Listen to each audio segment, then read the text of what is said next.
Broadcasting live from the Wellness Wonderland, you're listening to the Wellness Wonderland Radio. I'm Katie, and each week I chat with the most inspirational people on the planet on how to stay inspired in all areas of life. As you listen, feel free to tweet at me at Katie Dalebout or use the hashtag Wellness Wonderland. I'd love to hear your aha moments. So grab your headphones and listen on the go, or cuddle up with a notebook as we dive in deep with authentic conversations right here in Wonderland. What's up, guys? Welcome back to the show. I'm so happy to be here. This is an amazing episode. I have an Australian awesome person who is also a podcast host who you will hear about in just a moment. However, I'm going to just give you a couple updates, a couple announcements, and the first one is super exciting. Wait for it. Drum roll, please. Big announcement. There is now a place for you to connect with me and your fellow listeners of the Wellness Wonderland Radio, and it is called the Wellness Wonderland Radio Listener Crew Facebook Experience.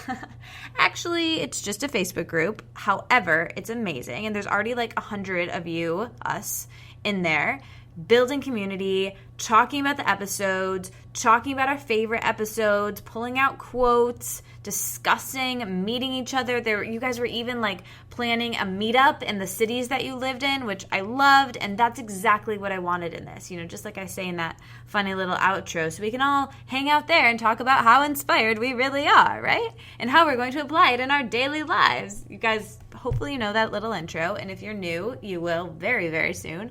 But anyways, I'm just so happy that we have a Facebook group now. So if you haven't joined it, I put the link in the show notes, as well as if you're listening on your phone, which you probably are. If you just click on the album art, it'll take you to the show notes right there, and you can just click on that live link and you can join the Facebook group that way. Or if you need the link to it, or you have a question about anything at all, as always, just shoot me an email. My email is just my name at gmail.com, katiedalebout@gmail.com. You can figure out how to spell it. But yeah, I love you guys. I'm so psyched about the Facebook group, so definitely join that. Other announcement is join my email list. If you haven't joined my email list yet, the link will also be live there when you just click on the album art or in the show notes. But just make sure you're on my email list to keep in touch for updates. As you know, the show is coming out monthly-ish, kind of bi-monthly right now. It's just completely sporadic lately, and that's why I really want you to be on my email list or subscribe on iTunes, just so you know when the most recent episode is. Instead of going on a break for a season, I decided to just keep it up here and there throughout the summer, but it will be coming back hopefully pretty soon to being more consistent. But it comes out on Wednesdays, and you can count on me that there's so many new amazing episodes coming to you. Like, you guys, you don't even know the cool people I've already interviewed, and I have set up to interview like so many. It's amazing. I cannot wait for you to hear them. I just can't produce them that fast, and I'm going to actually need to get some help. So yeah, so lots of cool stuff coming. That brings me to my next point, actually. Since I'm getting some help, it would be really great if you could support the show in some way, and I'm going to give you a couple options here. So option number one, please share it with a friend. That is so helpful. It's more than you know helpful. It's just beyond helpful. So if you like the show and you have a feeling that someone you know might like the show, just share it with them. All right, that's option one. Option two, leave a review. I know I've said it a billion times. I know every other podcast host that you probably listen to also tells you to leave a review. And you're probably just like tuning this out right now and waiting for the episode to start. I do that sometimes too. But I also leave reviews because I know they're so important and they mean so much to me. So I go and do it for other people. But yeah, it would just be really awesome. And, maybe tell a friend to leave a review, or just, it would be super cool to leave a review. Really, really cool of you. Next thing you can do to support the show, and this is a really cool thing. This show is sponsored today by an affiliate for Audible.com, only because I love Audible. If you listen to podcasts, or if you drive places, or if you go on lots of walks and you like to put something other than music or podcasts in your ears and you want to maybe listen to a book, or if you're like me, I'm an auditory learner and it just works better. I like to at the end of the day, sometimes I don't even have like the energy to read, and I like to just close my eyes and be in the dark. So I like to have bedtime stories read to me as a full-fledged adult. So audible.com is your nightly bedtime reader, basically. And I don't know, it's really my favorite way to read books, especially fiction, because they have really awesome people do really cool voices. And I read a lot of nonfiction, listen to a lot of nonfiction too. But, read whatever strikes your fancy. I'll tell you guys what I'm reading right now or listening to right now. If you want to know, I will tell you. But first, let me tell you this. If you do want to try Audible and you haven't before, go to my link because they throw the podcast a couple of pennies, which will help me be able to get someone to help me to produce it and get it back to weekly. So if you haven't listened to Audible and you're thinking about it, go to www.audibletrial.com/wellness wonderland. That's audibletrial.com/wellness wonderland. Ooh, I kind of sound like an advertisement. But anyways, if you feel like it, try it out. If not, that's totally cool.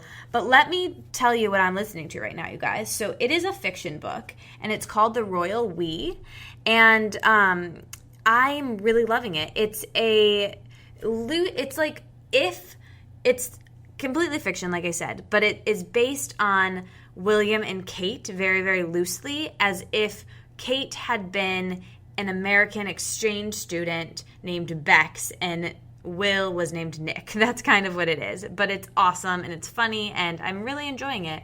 The person who does all the voices is really awesome. So if you like to listen to books, that would be a great one. I've also listened to a ton of nonfiction, a ton of memoirs, and I really like listening to memoirs on there. I've mentioned this before in some of my favorites videos, but Lena Dunham reads her memoir, Mindy Kaling reads her memoir, Elizabeth Gilbert read both Eat, Pray, Love and Committed, which I loved. So just something to consider. audibletrial.com/wellness wonderland throws a couple of pennies our way, really my way. But yeah, that would be way cool. Okay. If you have any questions, shoot me an email. Enjoy the show, leave a review, and join the Facebook group. And be sure you're on my email list. That was a mouthful. It's a lot of announcements, but I love you guys. I think you're awesome. I have so many cool things coming up for you. I was going to keep this a surprise, but I'm getting a whole new website. So how cool is that? I've got a new website.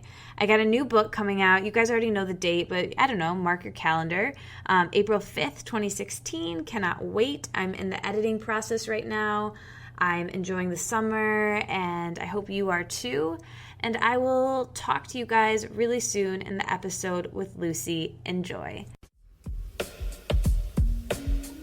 Welcome back, everyone, to the Wellness Wonderland Radio. I am so excited to start recording now because I've been chatting with Lucy, who is the publisher of the blog Something to Move. She's down under in Australia, and she's the host of the amazing podcast, The Brave Exchange, which you should all go listen to after this episode, or pause this episode and go listen to an episode. It's so good. And we connected over cyberspace, and I'm so excited to have, as she calls it, honest chat. And I can't get the accent right. We'll have to make you say it because it's so cute when you say it. But anyway, she's a yoga teacher, spiritual seeker, self-studier, and she often jokes that, she feels like she's in grad school for self-study, and I feel the same way. So we've been kind of comparing notes here before the podcast, and even though she's a million miles away in Australia, we can connect over so many shared interests and beliefs and fascinations. So I'm so excited to just have an authentic, real conversation and get to know her more live on the air with you guys. So thanks for being here, Lucy. Oh, you're so welcome, and you're so beautiful. Thank you. What a nice introduction to the Wellness. Be a blast. It's going to be so much fun. So you host this really groovy podcast, and you have quite the story, which, you told on your podcast, and we don't have to, get into the nitty gritty because people can go and listen to that on your podcast. But I would love to hear just a little bit about the trajectory, which I don't think I've heard you share, at least, about when you wanted to take, you can tell some of your story too that's obviously relevant here, take what you've been learning and put it into a podcast form as the medium you wanted to use to tell the story? Sure. Good question. So it might be helpful. I will share just a little bit of totally. a Go background for and context. Yeah, and then I'll kind of build my way up to. I like hearing to the Brave it. Exchange. I like hearing it. I just always think that like you know this from interviewing people that like sometimes stories can have so many like twists and turns that it can end up, which I love, but it can end up being like, you know, the whole hour, which is good too, but I just have so much I want to talk to you about. Yeah, no, absolutely. I'll try and keep it to the skinny version of how I got here. So I guess what I was doing before I'm doing what I do now, like you said, I have the podcast, The Brave Exchange, and I coach people, and I'm a yoga teacher, and I host workshops and things like that. I feel like at the moment my life is beautifully aligned, and yes, it's still kind of messy and uncertain in a lot of aspects, but I do feel this comforting sense that I'm doing what I feel called to do at the moment. So that's beautiful, but it certainly has not always been this way. In fact, the thing that kind of brought me into this work is a scenario that was vastly different. So I was in the world of PR for probably, what was it, like 3.5 years. And the way I got into that industry in PR was basically how I'd kind of made all of my decisions and to that point in my life, which was kind of just listening to what other people thought was going to be really great for me and then just obliging. Mm-hmm. So I was at school, I was really into drama. And my drama teacher, who I love, Miss Duncan, she was a total ball breaker, but she was like those tough love ladies. So I really liked her, and I was really drawn to her. And I was at a parent-teacher interview with my mom and Miss Duncan and me, and she said, Lucy, if you're not going to pursue acting, which I highly recommend that you do, then you should do PR. Like, I think you should be in an industry that allows you to kind of use and tap into some of your strengths and be seen and use your voice, which is completely ironic considering how my story kind of unravels, because one of the main things I help people do now, which is something that I've struggled with enormously, is finding my voice. So at that point in time, it's almost like she was projecting into the future of like just planting that seed about using your voice. But it's kind of, I'll fill in between then and now and the struggles that I went through and the resistances as well. So I was like, cool, I'm going to go and do PR. So I did that. I went to Sydney, was in the PR world, and I suppose that's when everything really started to unravel for me. I sort of realized that my voice was not going to be best used to represent someone else. Like, I wasn't going to be able to just be the mouthpiece for some organization for the rest of my life. I kind of had this sense that actually I had a message that I actually wanted to share on my own right. I didn't really know what that was, but it was just this kind of deep, niggling sense of dissatisfaction with what I was doing and a sense of being really incongruent and out of alignment. So I kind of didn't know how to deal with that at the time. I was like, I thought everyone was just miserable in the work that they did to varying extents. But I was like, this is my life. Work is hard. My colleagues don't love what they're doing, and neither do I. So whatever, just sit down and grin and bear it in a sense. So that kind of went on for a little while, and I began to self-medicate for all these things that were going on inside of me, which I didn't have any idea, like I said, how to deal with. So I began to party quite hard, which was the culture of PR and in the organization at the time. You work really hard, you party really hard. So taking drugs and drinking a lot and just partying and anything I could do, shopping, all these things to numb myself out and distract myself from the truth that, the way that I'd gotten to this point in my life, which was just listening to what everybody else thought was good for me, had not really worked out. And the idea that if you just work really hard at something, then you're going to reach some point of success, it was proving to be wildly untrue for me. So I kind of spiraled into this really deep depression and anxiety, and that's really when I started to really kind of the vehicle for me to pursue this or start this idea of self-discovery and looking inwards and being like, okay, what is going on here? Because it got to such a point that I couldn't put it off any longer. I couldn't ignore how upset I was in that aspect of my life, in my career. And when it gets to such a point, you can't ignore it anymore. There's no amount of partying or distraction that can hide yourself from the truth. So and then I found yoga and started to inquire within, like, Lucy, what is it that you really want to be doing in your life? And what is it that you want to say, and what do you want to stand for? And I didn't have any of the answers until at that point, but I just knew that what I was doing at the moment was not right.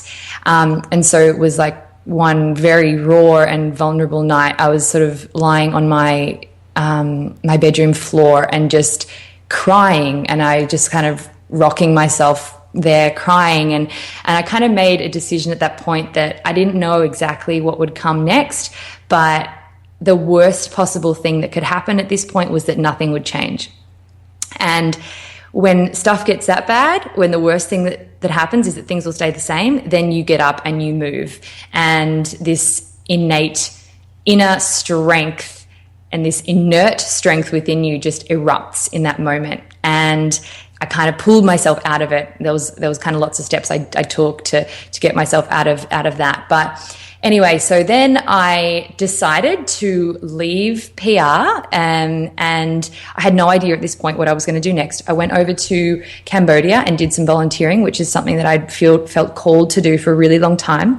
So I did that, and then I went and did a yoga retreat in Bali, and then I came home and I actually worked on my parents' farm for about 5 months because I actually had no idea what I was going to do. The yoga thing was calling me, but apart from that, that was it. And then so I ended up enrolling in yoga teacher training, and this is really when my path started to make some kind of sense, and I felt really called to move into this inner work myself in a deeper level through the yoga, and then also start to teach that and to guide other people through that as well. I also at the time loved podcasts, because when you're starting out, you don't often have the people in your life who share similar interests to you. And so the people that I was resonating with the most were people that I was listening to their podcast shows and the fascinating guests that they had on.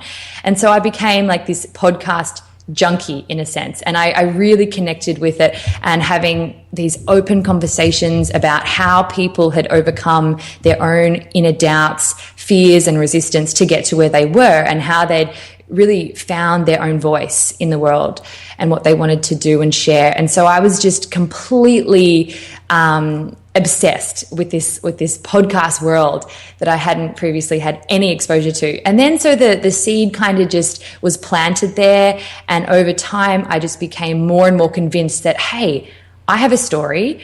I believe everyone has a novel inside of them, and I want to get people on my own show and talk about how they've been able to do this for themselves, how they've reached a level of inner and outer success in their life, and just have honest chat.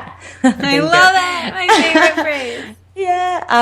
With them. And so it was a slow burner. It took a long time to come into fruition, because as you know, Katie, it's the nuts and bolts of getting a podcast off the ground. Sure do. It takes a little bit longer than you think it will, and all the technology stuff too. Not that should stop anyone listening who has the desire to start a podcast, but so it took a little bit longer to get it off the ground than I'd expected.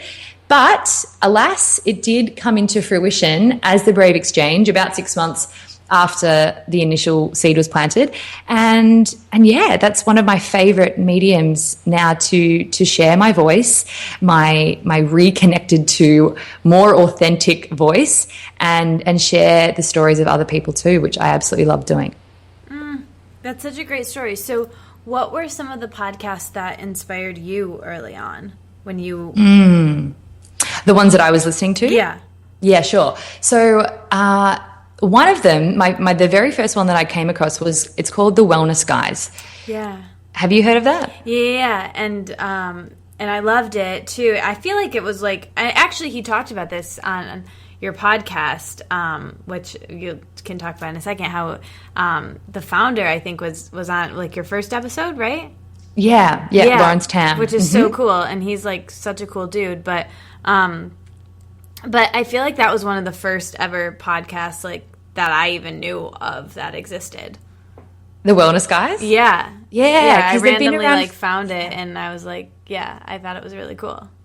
Yeah, they're so good. It's because it's a nice blend of health and nutrition, wellness, mindset, and kind of exercise. So it was a very accessible podcast, I think, to kind of arrive at first. And there's three guys just chatting. They're really funny, Australian, although Lawrence is Canadian. Yeah, he's Canadian. Yeah. So yeah, I love that. And then I guess other podcasts. Have you heard of The Unmistakable Creative? Yes.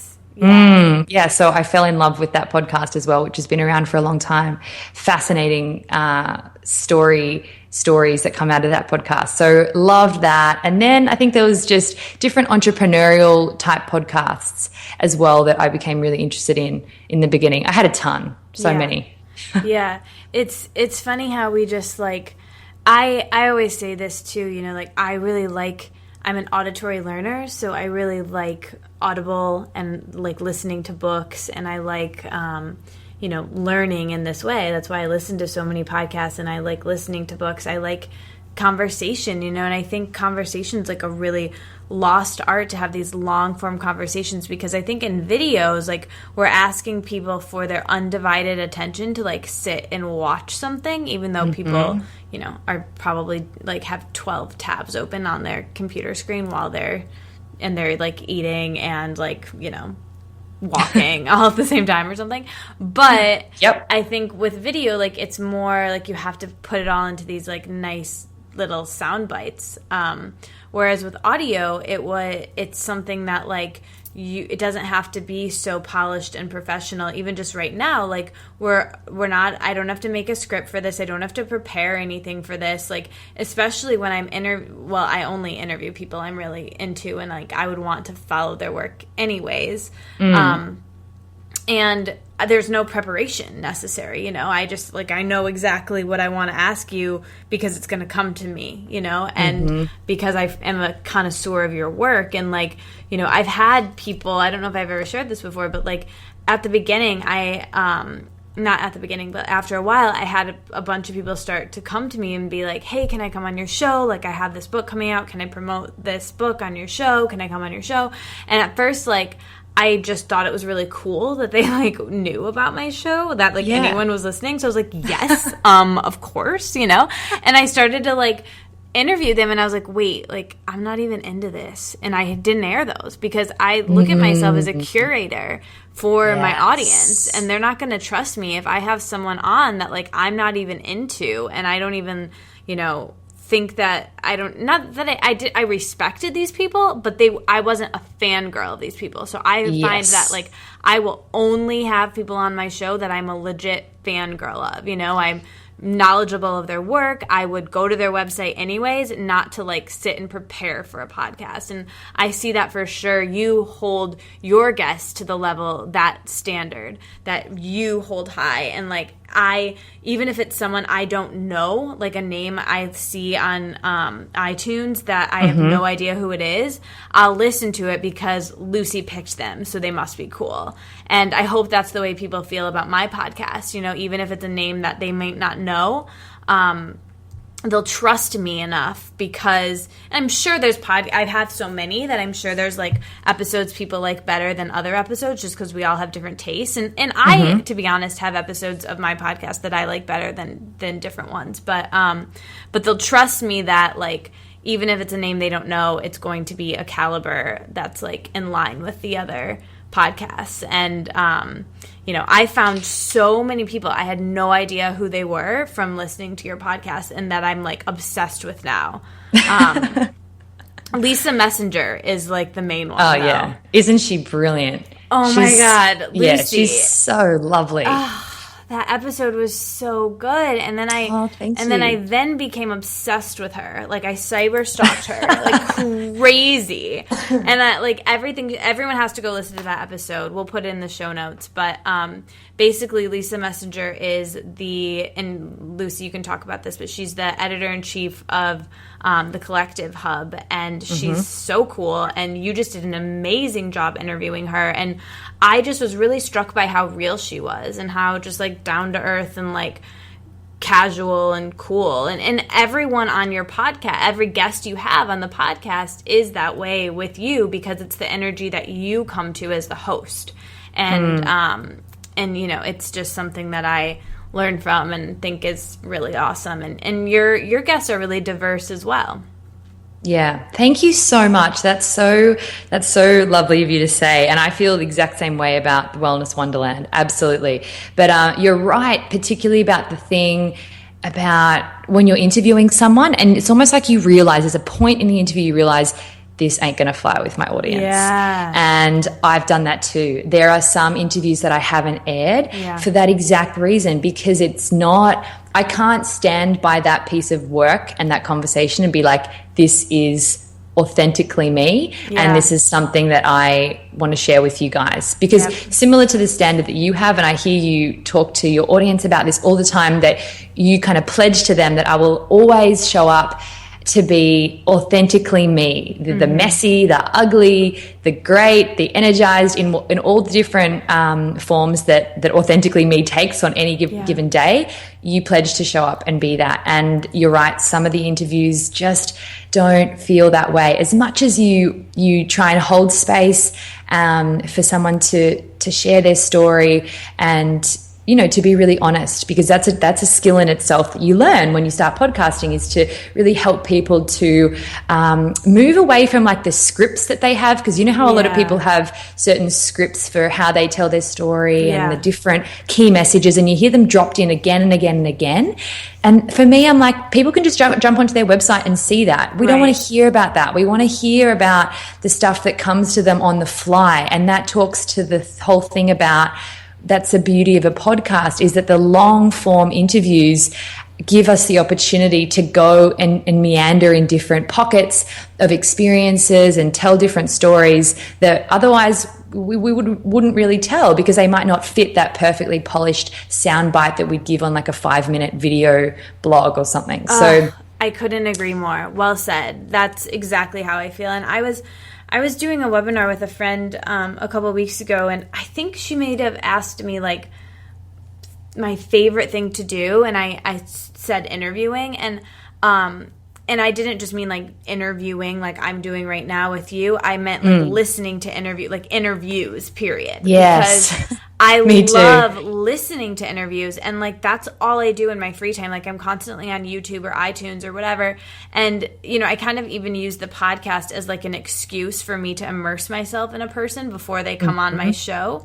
And I'll literally, like, if I know someone's coming on my show, I'll type their name into the podcast app or in YouTube, and I'll listen to every single interview they've ever done, and and so I'll like pretty much have their story memorized, which you would think would make interviewing them more boring, but by me knowing their story so completely, just kind of like I said to you at the beginning of this call, like, you know, I know your story and I want to hear like the new things. I want to talk about things that like aren't in the professional bio. Like that's why me knowing their story so well is really helpful, because then it allows us to go into these, like you said, these like unexplored pockets. And, you know, listening to like a keynote lecture is great and really fun, and I listen to those too. But there's something about interviews where like it's completely on the fly, it's unprepared, it's unscripted, and you can just get to know someone in a completely different way. And I love interviews. Like I love just hearing, you know, now I when it started, I was like really into health and wellness and fitness. So everything I listened to was about that. And then I was really into entrepreneurship and business. So everything I listened to was on that. And now like I listen to, you know, it could be something about spirituality one day, something about like, you know, just listening to Lena Dunham getting interviewed by Alec Baldwin, or, you know, just like different things that make you really well-rounded. You can pick up so many nuances of people in having a long-form conversation. So I love that. And I'm glad we're having this conversation now about conversations. Our passions, yes. Yeah. I couldn't agree more. And that's one of the things that I really wanted to do with the Brave Exchange was to take away some of the specialness. And Katie, I hear you talked about this. I listened recently to your interview with Gabby Bernstein, but to take away some of the specialness that we have associated with certain figures and people. So for me, I had the specialness thing around Lisa Messenger, and I know a lot of my audience did as well. And then when she came on the show and we just delved straight on into, okay, well, like, what are you struggling with at the moment? Like, let's bring it back to the fact that you are just a human who has gone through so many different struggles in your life, and you're still going through those struggles. Yes, you're kicking goals and you're doing beautiful, amazing things in the world. I mean, we all are, and we're all on our own path, which is perfect. But really, it just takes away that specialness because we can just see ourselves in their struggles. And that's what I love about the long form interviews, because you have an opportunity to go into that stuff that people are not going to willingly just always write about, because it's more vulnerable and yeah.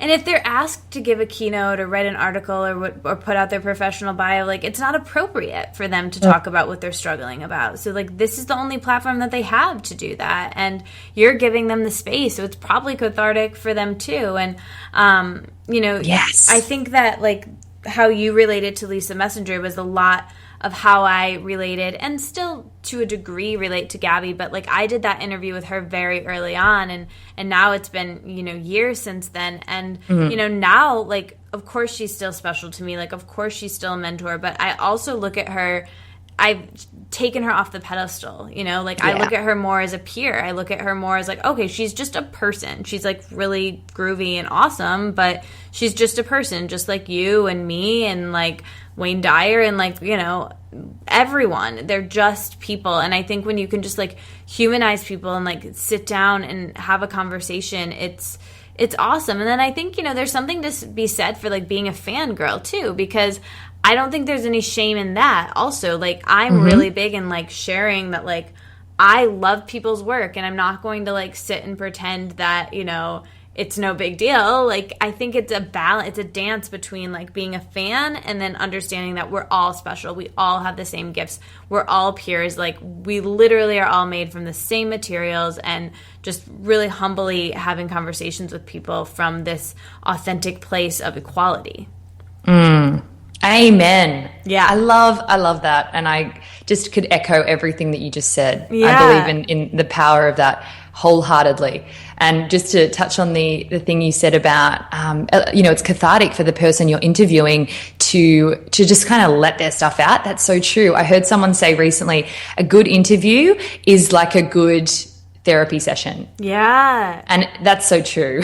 So true. Speaking of, I'm talking way too much on this interview, and I want to like hear more from you. But it's kind of funny that I'm saying that, because this is hilarious, because I was going to ask you about this actually. Like, I love when you interject and feel comfortable and like talk about yourself in the interview when it's relevant and when it's time. Not, obviously you do it in such a mindful way that it's always appropriate, and you're not, taking the spotlight from the guest. Like, I've probably done this whole interview, but like, you're really connecting. And I love that, because throughout, and I think people listening to my podcast relate to this, because they've told me actually before that, like, you get to know, if you listen to a podcast weekly or monthly or whenever they come out, you get to know piece by piece a little bit more about your host based on who they choose to be the guest, the questions they ask, and then also, what they interject in between. How do you find that balance of like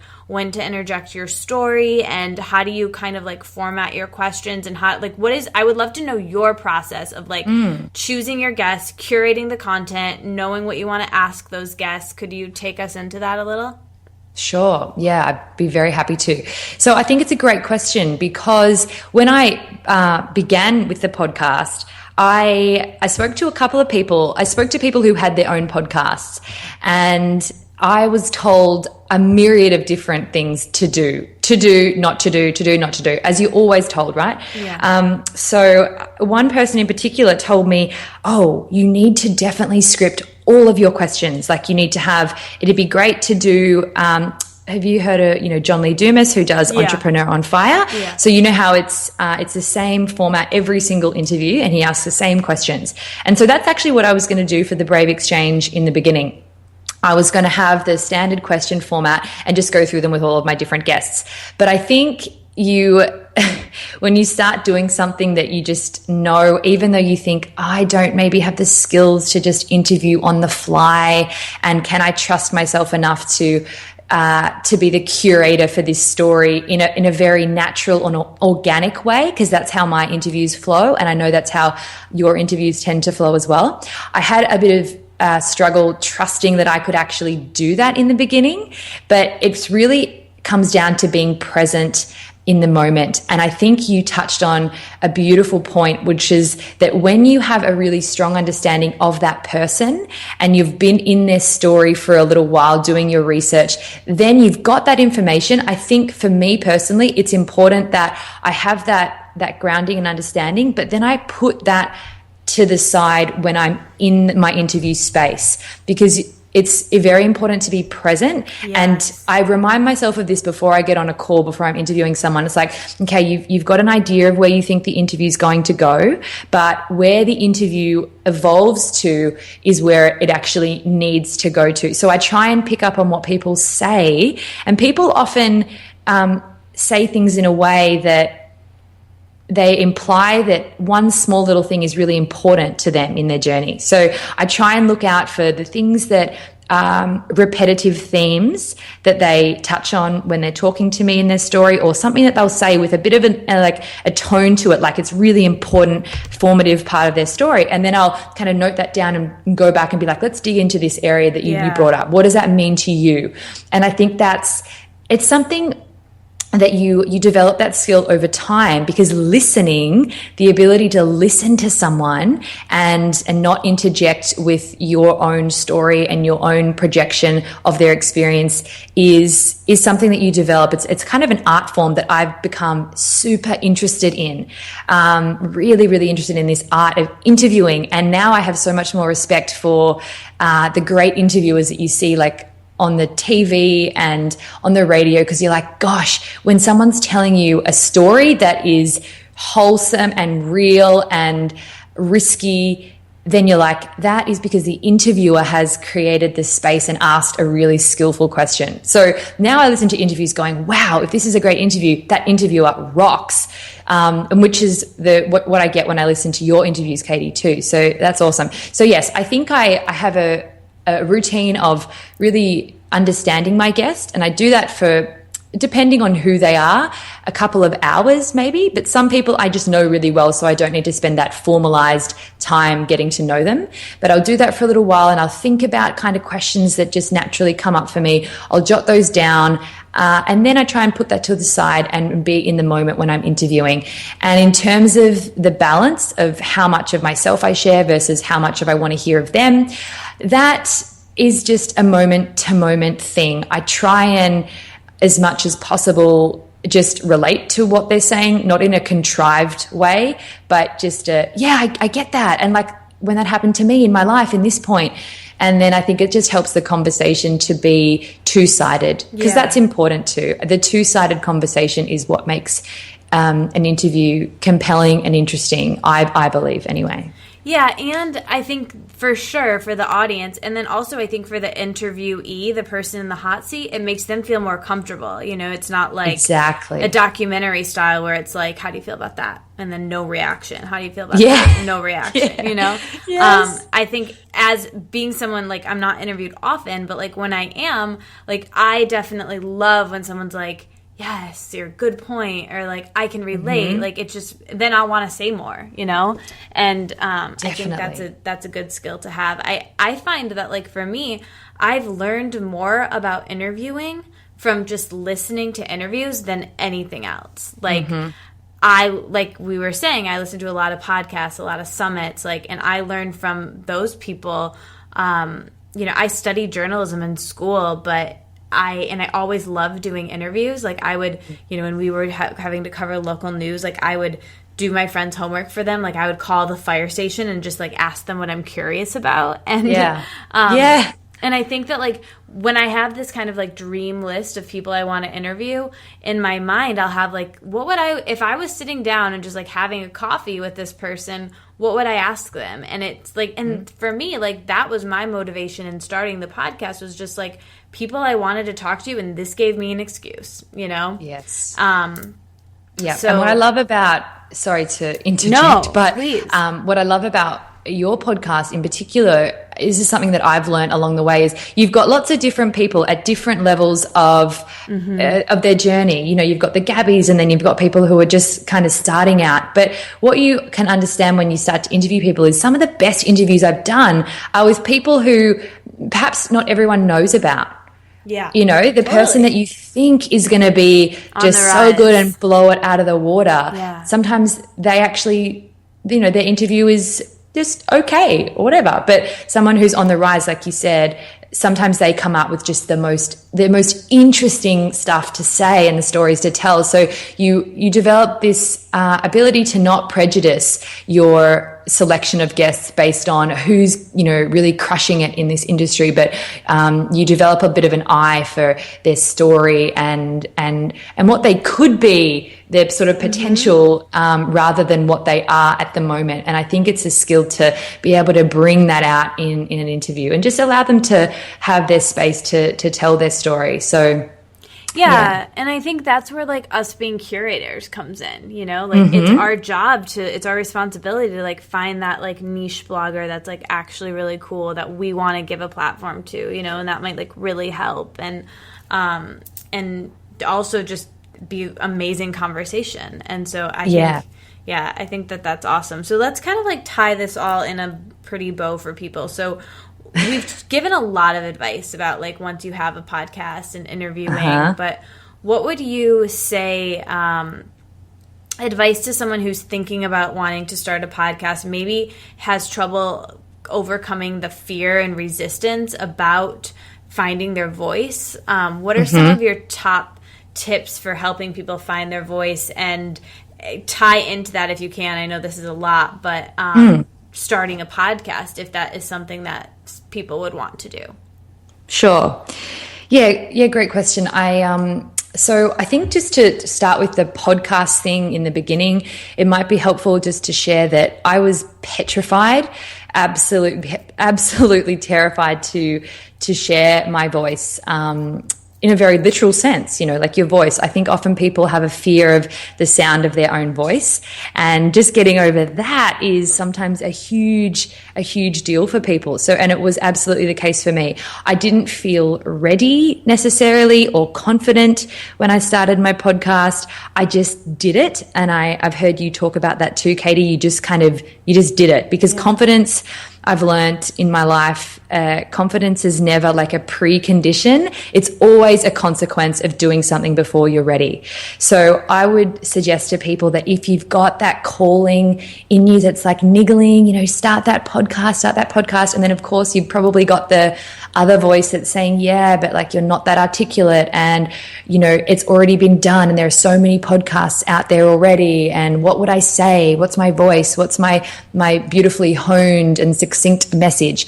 Don't worry about that stuff. Like, it will evolve through this meandering process of just sharing your story and practicing. And the more you practice, the more you talk, the more you interview, your natural style starts to emerge. So I would suggest to people that don't worry about having everything together, having all your stuff together before you start. Just start and treat it as this beautiful, playful, experimentative, that's a word, experimenting process of doing that. So I think that for the podcast, that's really important, and you will bring something unique to your podcast that nobody else brings, because it's you. Like, all you have is your voice and your unique take on things, which will emerge over time. So yes, start before you're ready, I think is perhaps a good piece of advice. Just go out there and take the first step to making it happen.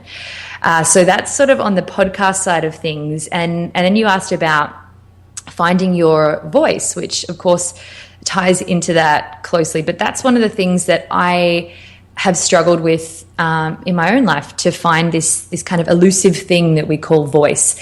And I think it's about really determining what is it that I want to express, and then finding a medium or a style in which you're going to express it.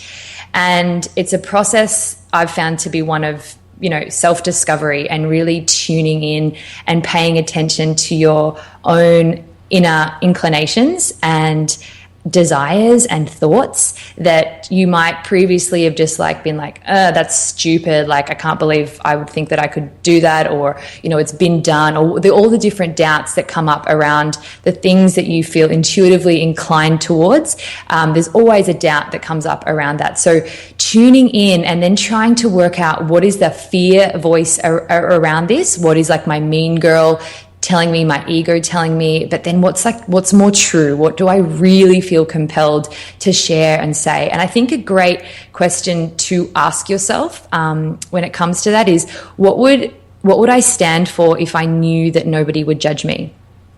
What would I say if I knew that nobody would judge me for it? Because oftentimes the fear of what other people will think if we fail, or if we succeed, or if we say something that might, that perhaps we haven't said before, but at the moment it feels really true to us. It just, asking that question just strips back the fear and allows you to see truthfully what it is that you feel you want to express, versus how am I inhibiting myself based on what I think other people will judge me for. So that's a really good question to ask. And that's something that I've certainly had to overcome in my own life. Perhaps I'll just tell a little story here that ties sort of into the development of my voice. So I think I've done because of the self exploration stuff. When I was growing up, I was the oldest of 6 kids. So there were 6 of us under the age of 8. Yeah. My mom is one of 6. Oh, really? Yeah, she's the second to youngest, though. Yep.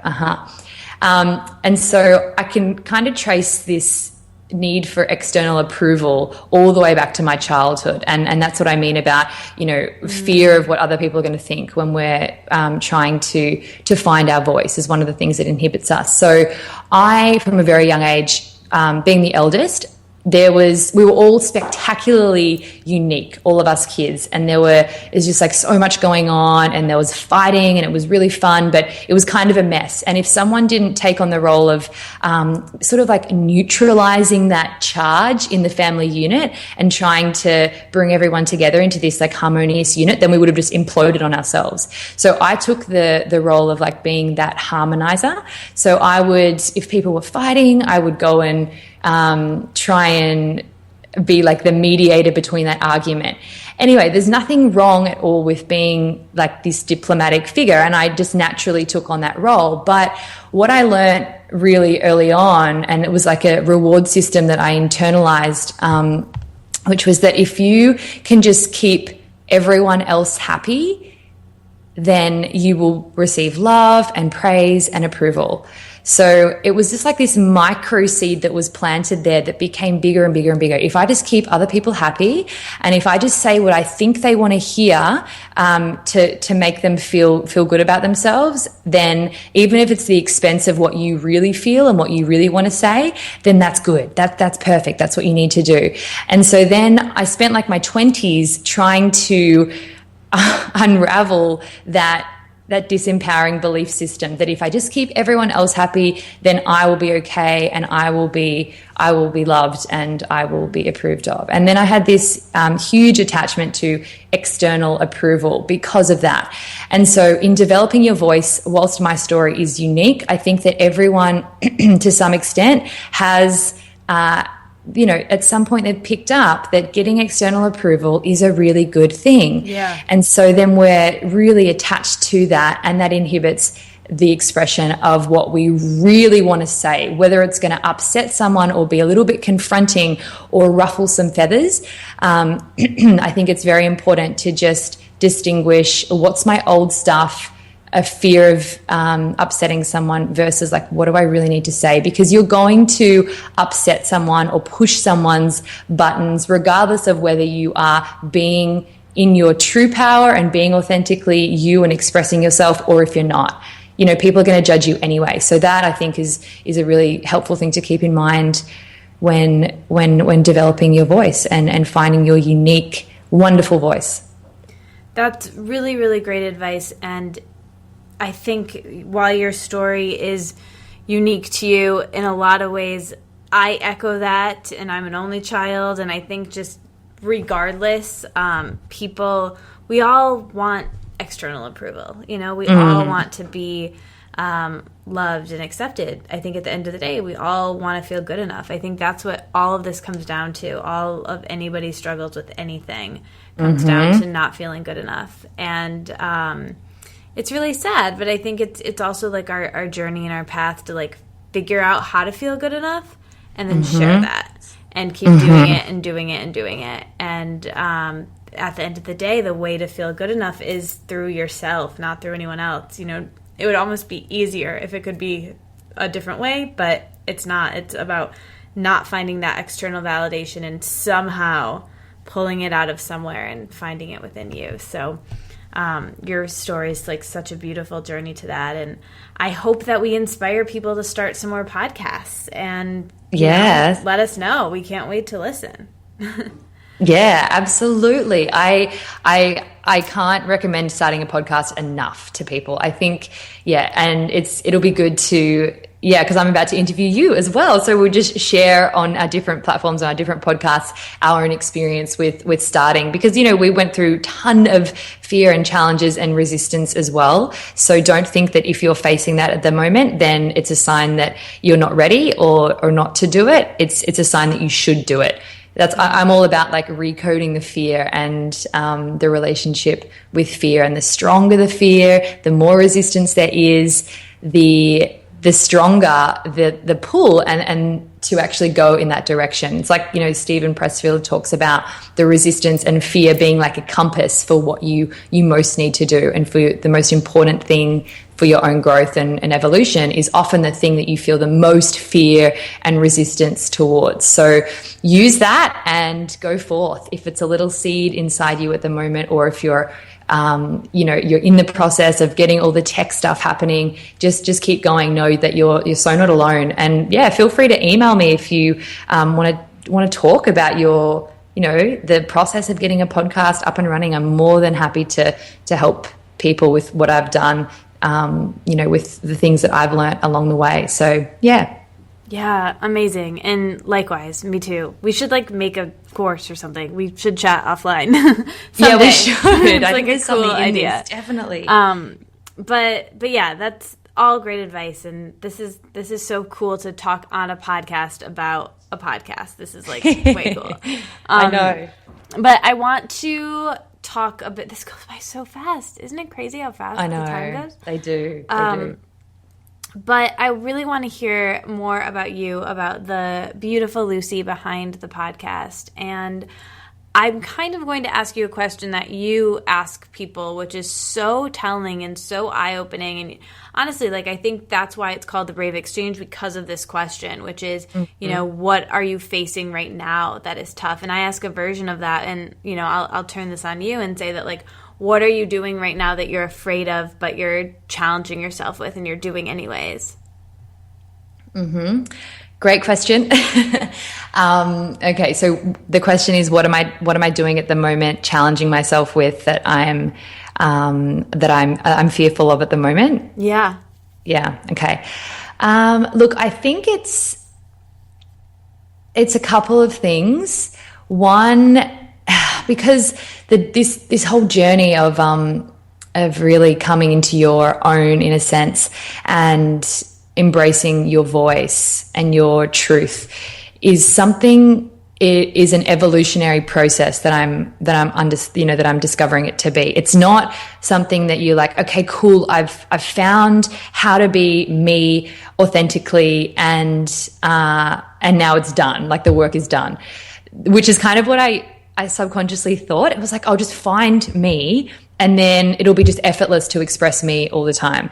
But I'm noticing that is absolutely, surprisingly, not the case. So at the moment, it's been showing up because I'm a yoga teacher, it's been sort of showing up in my yoga classes for about the last couple of months, where I felt that I actually wasn't being me in my classes. And being a yoga teacher is this really interesting process. And Katie, you can probably relate to this too, but your energy is reflected back to you in real time, like instantaneously via your participants. So if there's something funky going on with your energy, and if the things that you're saying to the group are not in alignment and they're not fully congruent with what's true for you, then it's reflected back in the participants' energy and how they're showing up on the mat. That is something that I've been like, whoa, this is just the most powerful feedback for me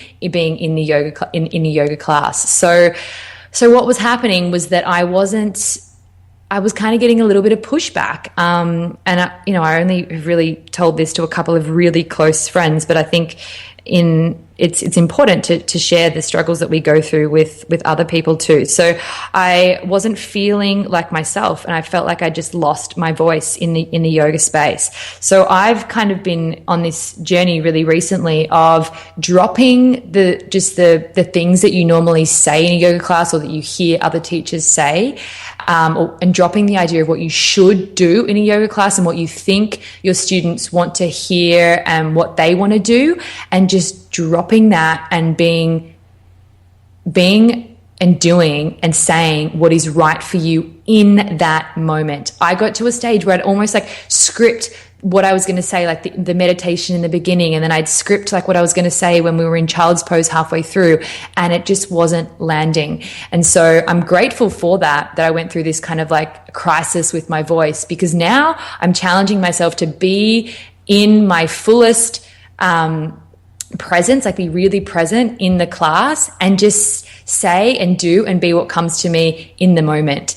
And the kind of the feedback that I've been getting in my classes has been quite astounding. I've been really had a huge breakthrough with my teaching, just purely from challenging myself to be me and to be seen as me in the moment. And there's a lot of risk that comes with fully being yourself in the moment. Are people going to reject me? Are they going to like it or whatever? But that's something that I'm really challenging myself to do on my yoga mat as a teacher, and also in different areas of my life as well. Say what I think and what I feel compelled to say in the moment, rather than what I think other people want to say. So that's an evolutionary practice for me, and wow.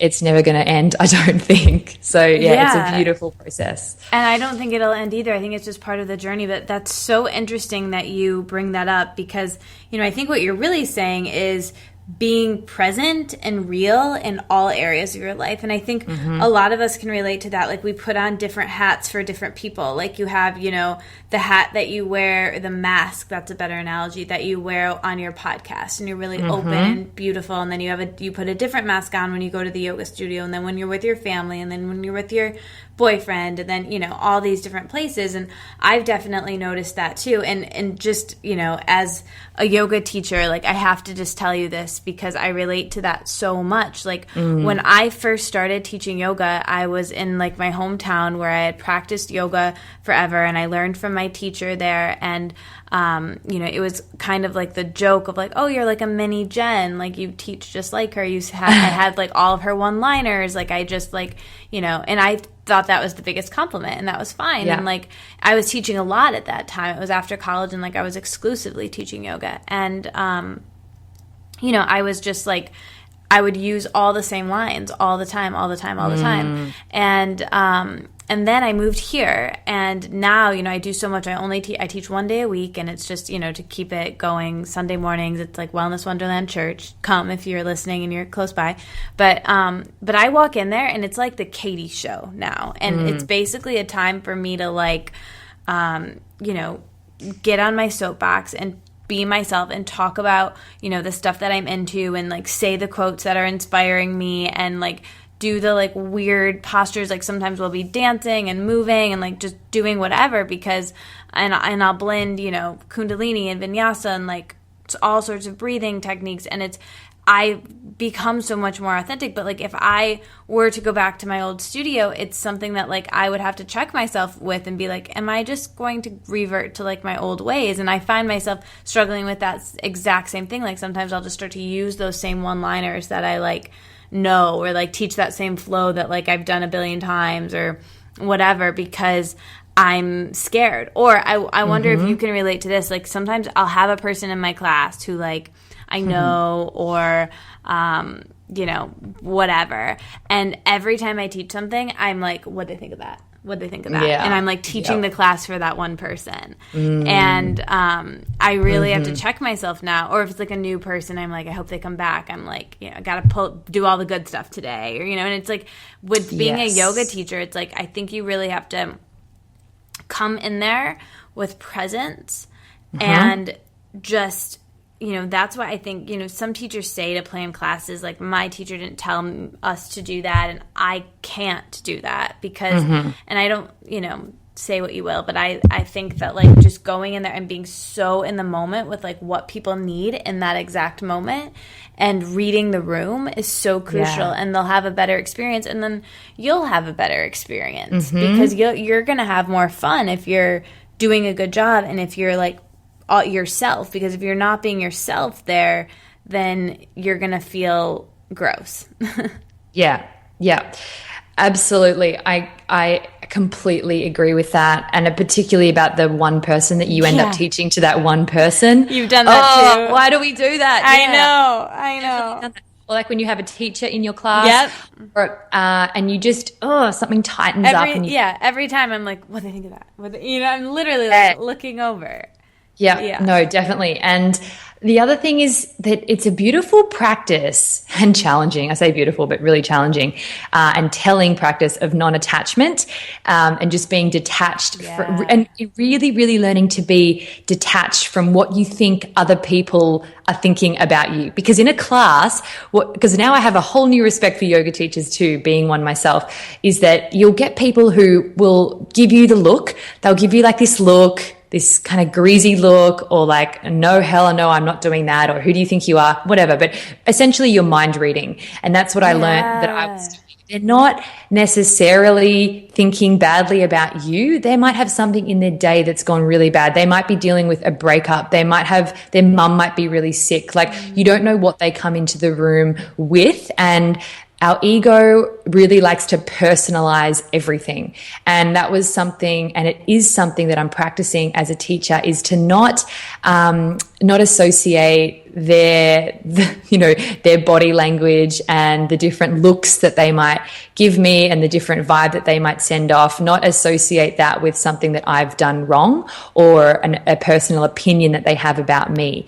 So it's a real practice in being able to do that and not let that affect your energy as well. Because early on when I was teaching, I would get a student like that, you know, quote unquote difficult student, and my whole class would just like slide down the gurgler from there, because I would be so attached to, oh my God, they don't think I'm a good teacher and blah, blah, blah. So just learning to hold my own in those moments and send love to those particularly difficult students. I do that. Like I actually think I'm sending you love in this moment, and for some that always helps to dissipate any tension that might be in the space and in the room. So that's another thing I think with teaching.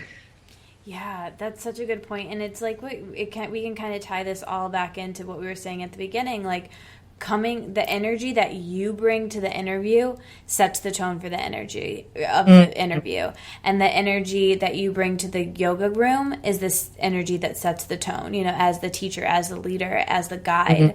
And you know, something I learned from my teacher like back in the day was, you know, if you're having like a shitty day, don't walk into the room like sunshine and butterflies, child's pose, you know, like, you know, just be, you know, and you don't also have to be like, well, this is gonna suck, you know, like also, you know, there's a certain level of professionalism, and like these people are paying to like leave feeling better. But I think, meeting people where you're at, and, if you teach more often, like I teach once a week, so it's kind of my obligation to it's one time a week I can I'm excited for it, I show up for it. But, for people who are teaching every day or and I used to do that, there's obviously going to be classes where you're not as jazzed or you're not as energized. And I think, instead of faking it, you just need to be with where you're at, because people can always tell. And that's something that I've learned that's been helpful. And, you can't be everything to everybody, so you just have to be yourself.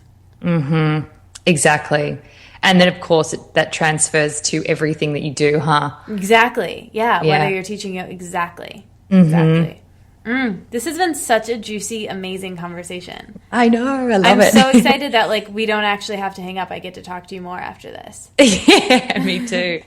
Me too. So I guess we're going to have to wrap up with some quick fire questions. Are you ready for them? Sure am. So tell us how your morning looks, and what are maybe the first few things you do when you wake up in the morning, and how that affects the rest of your day. Sure.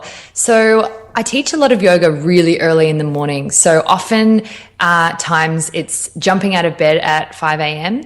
and I try and do oil pulling as much as I possibly can, which for the people who don't know, they probably are familiar with it. Katie can video about it. We can put a video. Well, there you go. Awesome. But yes, I've started putting a huge big tablespoon of coconut oil in my mouth and swishing it around for about 10, 15 minutes, which is a really powerful way to kind of excavate the toxins in your body. And it's something that I've been doing and now have kind of ritualized. So every time I get up, I do that. And it's helping to whiten my teeth too, which is a cool little payoff for that. So I do my oil pulling.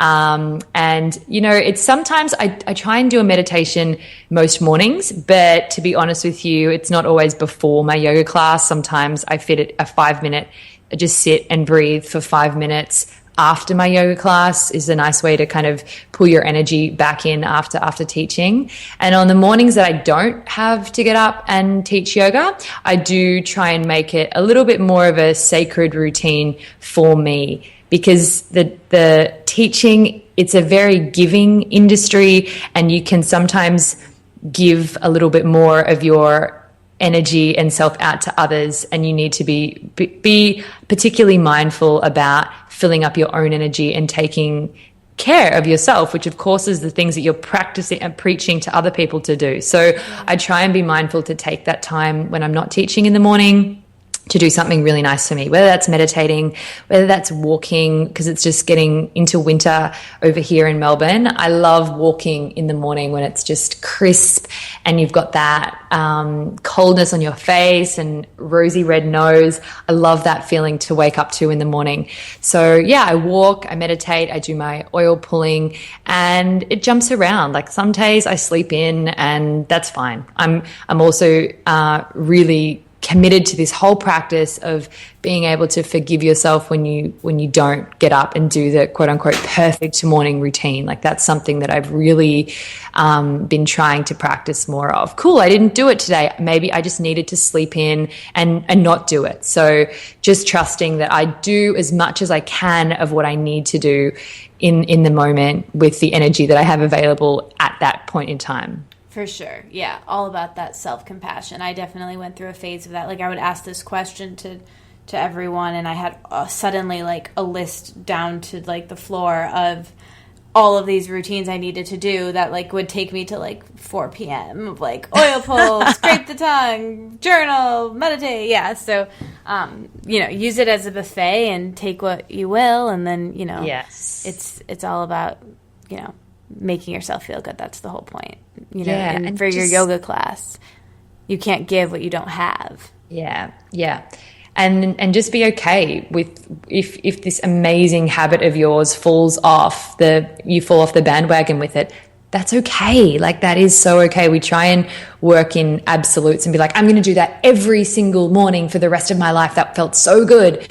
And then when it doesn't happen, we kind of beat up on ourselves, which I've absolutely done myself. So exactly like you say, have that compassion and just know that certain habits are going to come in when you need them, and then they're going to fall out, and then something else will come in. And yeah, it's just being able to be a little bit less controlling about it and allow it to be a little more, sometimes messy. It's nice to have routine, but just allow yourself the grace to be a little bit maybe random and unorganized about this whole morning routine. Just loosen up a bit, which is what I'm trying to do. So good. I love that.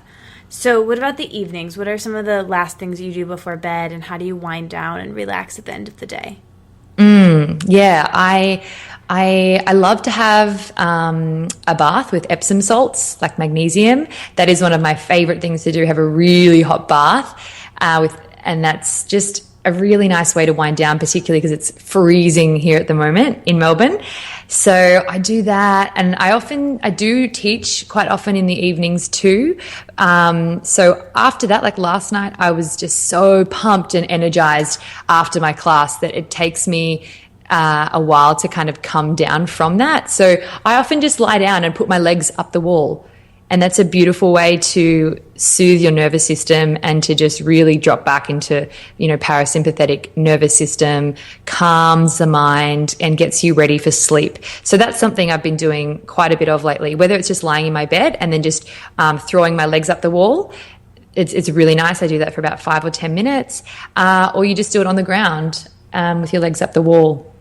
So that's really good. And yeah, so the bath and the legs up the wall, my two main things. Sometimes I do a guided meditation.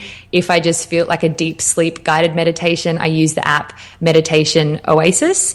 She has a beautiful soothing voice that just puts you right to sleep. So for the nights that I'm struggling to come down and quieten my mind, I do a nice short guided meditation with that lady. So yeah, they're kind of the three things, my go-to things in the evening that really help me to just have a really good night's sleep. I love all of those, and they're all things that I do. I just we should just like hang out and have a sleepover. Yeah, totally. So when you're out or you're having like a bad day, you're kind of like out of the flow, what are some ways that you come back and like get yourself inspired again? How do you pivot? How do you climb back? Yeah, I think it's interesting to hear about how everyone does this differently, because inevitably we all have those days where it's just like, I'm not jiving, it's just not happening. And yeah, they happen to me quite a lot. They don't happen for as long now, probably because I do have that sort of level of self-awareness. It's like, oh, you're spiraling, rather than perpetuating this by just going and eating like a block of chocolate or, doing something that's not going to serve you.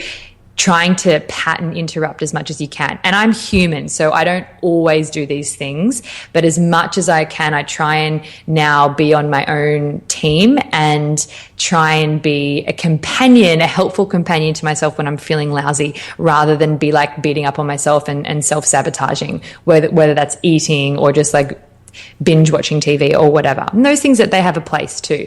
But so what I do is I'm really into doing chakra meditations at the moment.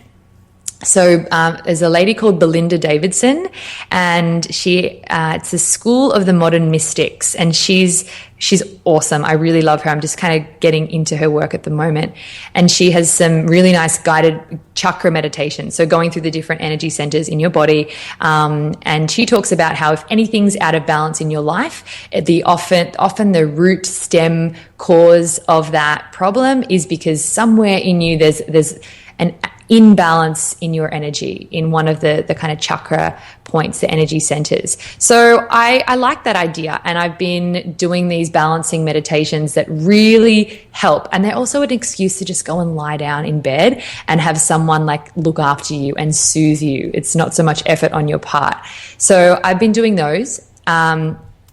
And also Yoga Glow, they have some really good chakra meditations, yogaglow.com for anyone who's interested. Other thing I do is I go for a walk and I listen to podcasts, because when you're listening to a great conversation and an inspiring person talking about, you know, their own fears and resistances and how they've overcome them, suddenly you're not alone, and that instantly revs up my energy. So I do that. I have different podcasts that I like to listen to, yours being one of them, and then there's a whole host of others that really help as well. So yeah, walking, podcasting, and then doing these guided meditations is something that they're just like my fallback, never fail systems to try to get me out of a funk. Your tool belt. That's amazing. Yeah. Thank you for sharing that. You're welcome. So, okay, now I've got a couple quicker ones. So, favorite color? Blue. Favorite day of the week? Friday. Favorite hour of the day? Like 8 p.m. Favorite vegetable? Brussels sprout. Favorite fruit? Cherries. Favorite meal you've eaten recently? Great question. Last night was pretty good. I went to a comedy gig with my girlfriend and we just had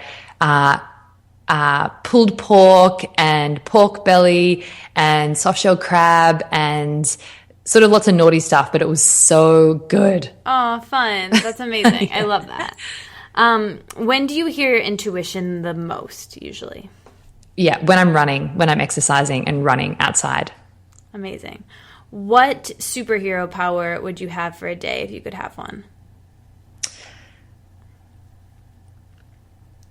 Just for a day, I would love to be able to read people's minds. That's amazing. Just for a day. Not any longer than that. Yeah. Favorite, this is going to be hard. Favorite, you don't have to answer, but favorite podcast of like the ones that you've done, the ones that you, of all the people you've interviewed. Yeah, great question. I think with Denise Duffield-Thomas. Oh, that one is so good. Yeah, I love Denise. I've listened to that. I don't listen to many of my own podcasts back, but I have listened to that one just because I wanted to re-listen to all of the stuff that she said. And I think it's called, the title is like Actionable Passive Income plus Money Mindset Mastery with Denise Duffield-Thomas. It's a mouthful. It's funny that you said that one, Lucy, because that was the first one I listened to of yours. And and you guys talked in there about how like you need to be interviewed on other people's podcasts, and then I emailed you and I was like, yeah, you should be interviewed on mine. That's so awesome. Perfect timing. Yeah, that's really funny. Okay, favorite movie? Oh gosh, great. I really should have thought about this now. Oh, you know what? I have to say Dumb and Dumber. The original. So funny. Yeah. You're not the first person who said that, actually. I don't remember who it was, but yeah, at least like one or two people have said that. Yeah, I think I know every single line in that movie. It's so funny. Me and my best friend, yeah. Favorite book? Okay, I've got a few, but if I had to pull it down, I'd probably say The War of Art by Stephen Pressfield. So good. So good. Favorite song? Oh my gosh. Favorite song. I'm going to have to pass and come back to that. You can get back to me. Yeah, get back to me. Okay, so as you know, the name of this blog and the name of my podcast is the Wellness Wonderland. So when I offer that term to you, to live in a wellness wonderland, Lucy, what does that mean? What comes up for you? I think for me, the idea of living in a wellness wonderland, it's living in your wellness wonderland. So we've talked a little bit about on the call today that and where I feel really connected to help bring out in other people is finding what is right for you. And that is something that I have stumbled and kind of been challenged with the idea of trying to copy what everyone else is doing and look at how that person over there has everything perfectly together and she's got the perfect skin and she's got the perfect body and she just seems to meditate all the time and she's totally calm, and I just want to be like her. So I'm going to go and mirror everything that she's doing. And I've done that. Like, let me confess right here, I've certainly done that. Yeah, and it doesn't work. Yeah. So it's, for me, I think to live in your wellness wonderland is to find what makes you happy. Like, maybe your wellness wonderland is going out and eating burgers one night a week. Maybe it is enjoying the red wine that you previously restricted yourself from having. Maybe it's going to a comedy gig. Maybe it's going and doing something where you just totally let your hair down and let go of the self-imposed restrictions that sometimes the idea of wellness can impose upon us. This idea that we have to restrict ourselves from having fun in some way. At least that's what I did for a little while. So it's really just about having compassion with yourself and doing the things that you love and that bring you alive, regardless of whether they're quote unquote the perfect prescription for the perfect wellness, the perfect wellness life. So yeah, I think that's the most important thing, just to find the things that you love and just to do with them, and then have the grace and the flexibility to know that those things will change moment to moment. Word. Preach. That was epic and beautiful, and I completely agree. We want a formula. We want to just be like, all right, this person's life is great, I'll just do whatever they're doing. But it doesn't work that way. And I think for you and I, it's been such a gift for me to host this podcast, because I think when I started, I was like, all right, I'll get this person I really respect to come on the podcast. I'll ask them everything I'm curious about, and I'll just do what they do. And you'll notice that, the questions I asked in the first several episodes were all about that. And then after interviewing so many different people, I've interviewed over 100 people, and everybody's answer is completely different to that question. And that's what's so beautiful, that it is just like you said, we're all so unique and everybody's answer should be different. So thank you so much for sharing that and everything else you shared. This has been honestly one of my favorite conversations I've ever had in the podcast. Oh, thank you so much. I've had an absolute ball. Thank you for having me. And it's just a privilege to get to connect with your awesome community here. I respect what you do and what you and your community are all about. So yeah, I can't thank you enough for having me. It's been so much fun. Right back at you. Thanks for listening, everybody. Woo! Thanks for listening. You made it all the way to the end. I'll be back next week, but until then, let's stay inspired and keep this conversation going. So tweet at me at Katie Dalebout and our guest with your aha moments from this conversation. And like the Wellness Wonderland on Facebook, so we can all hang out there and discuss how inspired we are and how we'll apply it in our daily lives. And never miss another episode or post from me by signing up for email updates on thewellnesswonderland.com. See you back in Wonderland.